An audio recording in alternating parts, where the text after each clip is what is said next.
Bismillahirrahmanirrahim. Assalamualaikum warahmatullahi wabarakatuh. Islam adalah agama yang menjadikan kita sebagai rahmatan lil alamin. Rahmatan di sini artinya kebaikan, kasih sayang, manfaat. Makanya Nabi SAW mengatakan, khairun nas anfa'uhum linnas. Manusia yang paling baik, yang paling banyak manfaatnya untuk orang lain. Dan ternyata kebermanfaatan seorang muslim tidak hanya terbatas kepada sesama manusia, tetapi juga kepada alam, kepada hewan, kepada pohon, kepada batu, kepada tanah, kepada air. Dan Nabi mengajarkan kita tentang bagaimana menjadi rahmah lil alamin, menjadi kebaikan bagi alam semesta. Seperti ketika Nabi mengajarkan kita untuk menghemat air dan tidak mengotorinya, walaupun kita berada di sungai yang mengalir.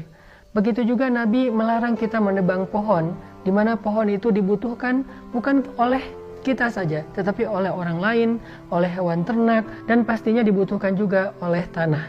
Maka Nabi SAW bersabda, siapa yang menebang pohon bidara di tengah padang pasir, maka Allah Subhanahu wa Ta'ala akan menuangkan air panas ke kepalanya di antara air-air panas neraka.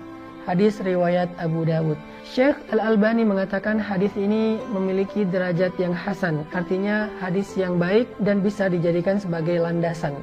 Bahwa sesungguhnya menebang pohon di tengah padang pasir adalah sebuah perbuatan yang sangat dilarang dalam Islam. Kenapa? Satu, karena sesungguhnya pohon bidara adalah di antara sedikit pohon yang bisa tumbuh di tengah padang pasir yang panas. Sehingga kalau pohon ini juga ditebang, maka padang pasir itu tidak punya tempat bernaung. Yang kedua, dengan menebang pohon bidara ini berarti seseorang itu zalim kepada para musafir yang biasanya mencari tempat bernaung setelah mereka lelah melakukan perjalanan. Dan yang ketiga, dengan menebang pohon bidara berarti orang tersebut telah zalim kepada hewan ternak. Nabi SAW mungkin hanya membatasi dua mudarat yang muncul ketika seseorang menebang pohon, yaitu mengganggu hewan ternak dan juga menghilangkan kemudahan bagi para musafir. Tetapi sebetulnya alasan-alasan yang lain tetap bisa diterima. Kenapa menebang pohon ini banyak mudaratnya, sehingga Allah Subhanahu wa Ta'ala marah kepada orang yang menebang pohon secara zalim. Karena dulu ada banyak cerita ketika terjadi perang antar suku di antara orang-orang Hijaz atau kabilah Arab, maka cara mereka untuk memutuskan kebaikan terhadap suatu kaum, suatu suku adalah yang pertama adalah mereka akan menimbun sumber air atau sumur atau saluran air, dan yang kedua mereka akan menebang pohon-pohon yang ada di oasis. Ini adalah kemungkaran, ini adalah sesuatu kejahatan dan kezaliman, makanya muncul hadis seperti ini. Hari ini mungkin kita menebang pohon ataupun menyumbat saluran air bukan karena peperangan, tetapi karena mencari keuntungan-keuntungan dunia. Maka itu semuanya sama saja. Islam tidak memperkenankan kita, jangankan untuk alasan peperangan, untuk mencari keuntungan pribadi pun Islam tidak memperkenankan kita mengambil hak orang lain, mengganggu kenyamanan orang lain, merusak alam atau mengganggu hewan-hewan ternak.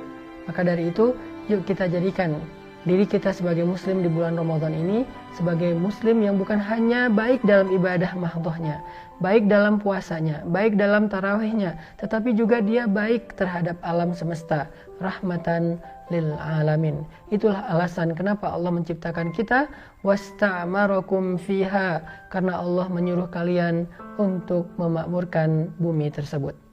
Bahkan dalam sebuah kisah juga disebutkan ketika Nabi dalam suatu perjalanan, Nabi melihat ada sekelompok sahabat yang mengambil sarang burung. Karena mereka berhenti di sebuah oasis, kemudian sekelompok sahabat ini melihat ada burung yang hinggap di dahan pohon, lalu mereka mengambil sarang burung, dan Nabi SAW kemudian menasihati mereka agar mengembalikan sarang burung itu ke atas pohon, dan Nabi SAW menasihati mereka agar mengembalikan sarang burung itu ke dahan pohon, dan Nabi melarang kaum muslimin untuk mengganggu hewan.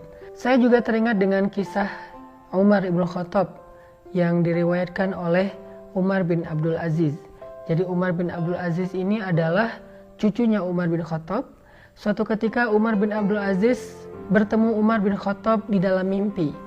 Lalu Umar bin Abdul Aziz bertanya kepada Umar bin Khattab, "Ya Amirul Mukminin, bagaimana keadaan Anda setelah wafat?" Umar bin Khattab mengatakan, "Kalau bukan rahmat Allah, maka saya sudah celaka."